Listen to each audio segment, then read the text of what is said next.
Hello dear സുഗമോ ദേവിയിൽ ആ ഒരു ഞെട്ടിക്കുന്ന സംഭവം. അതെ കൂട്ടുകാരൻ, നമ്മൾ കഴിഞ്ഞ ദിവസം മൊത്തം ചർച്ച ചെയ്തത് തന്നെയാണ്.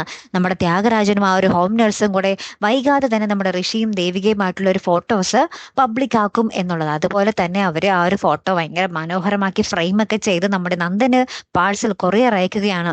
നന്ദൻ ഇങ്ങനെ തുറന്നു നോക്കുമ്പോൾ ദാ നിൽക്കുന്നു ദേവികയും ഋഷിയും കൂടെ കൈകോർത്ത് നിൽക്കുന്ന നല്ല മനോഹരമായിട്ടുള്ള ഫോട്ടോസ് അല്ലെ. അപ്പൊ ഇത് കാണുമ്പോൾ തന്നെ നമ്മുടെ നന്ദൻ ദേഷ്യപ്പെട്ട് നമ്മുടെ ദേവികയെ വിളിക്കുന്നുണ്ട്. പക്ഷെ ദേവികയ്ക്ക് എന്തോ അത്യാവശ്യം പണി ചെയ്യുന്നതിനിടയിൽ കോൾ അറ്റൻഡ് ചെയ്യാൻ പറ്റുന്നില്ല എന്ന് തോന്നുന്നു കേട്ടോ. കോൾ അറ്റൻഡ് ചെയ്യുന്നതായിട്ടൊന്നും കാണിക്കുന്നില്ല. ഏറ്റവും ലാസ്റ്റ് ഉണ്ടല്ലോ നമ്മുടെ നന്ദൻ ഇതും ഇങ്ങനെ നോക്കിയിട്ട് കാർ ഓടിക്കുക കേട്ടോ. ഭയങ്കര ദേഷ്യത്തിൽ ഭയങ്കര സ്പീഡിൽ ഇങ്ങനെ ഓടിക്കുക. അപ്പൊ അപ്പുറത്തൊന്നും വണ്ടി ചീറിപ്പാഞ്ഞൊക്കെ വരുന്നുണ്ട്. ജസ്റ്റിന് ഇങ്ങനെ വെട്ടിച്ചൊക്കെയാണ് പോയിക്കൊണ്ടിരിക്കുന്നത് കേട്ടോ. ലാസ്റ്റ് ആ നടക്കുന്ന വാർത്ത നമ്മുടെ CP നമ്മുടെ അരുന്ധതി മാഡത്തിനെ വിളിച്ചു പറയുന്ന ഒരു രംഗമാണ് ഏറ്റവും അവസാനം കാണുവാൻ സാധിക്കുന്നത്. വേറൊന്നുമല്ല, നമ്മുടെ പുതിയ ഡ്രൈവർക്ക് ആക്സിഡന്റ് പറ്റി എന്ന വാർത്ത. അപ്പൊ ഇത് നമ്മുടെ അരുന്ധതി കേട്ടിട്ട് ഇങ്ങനെ ഞെട്ടി നിൽക്കുന്നുണ്ട്. അപ്പുറത്ത് നമ്മുടെ സിദ്ധാർത്ഥനും കോള് വരുന്നുണ്ട്. അങ്ങനെ ചന്ദ്രഗുപ്ത കുടുംബം മൊത്തത്തില് നമ്മുടെ നന്ദന്റെ ഈ ഒരു അപകട വാർത്ത അറിഞ്ഞ് തകർന്നു നിൽക്കുന്ന ഒരു നിമിഷങ്ങളായിട്ട് നമുക്ക് കാണുവാൻ സാധിക്കുന്നത്. ദേവിക അറിഞ്ഞതായിട്ട് നമുക്ക് പ്രൊമോയിലില്ലാട്ടോ.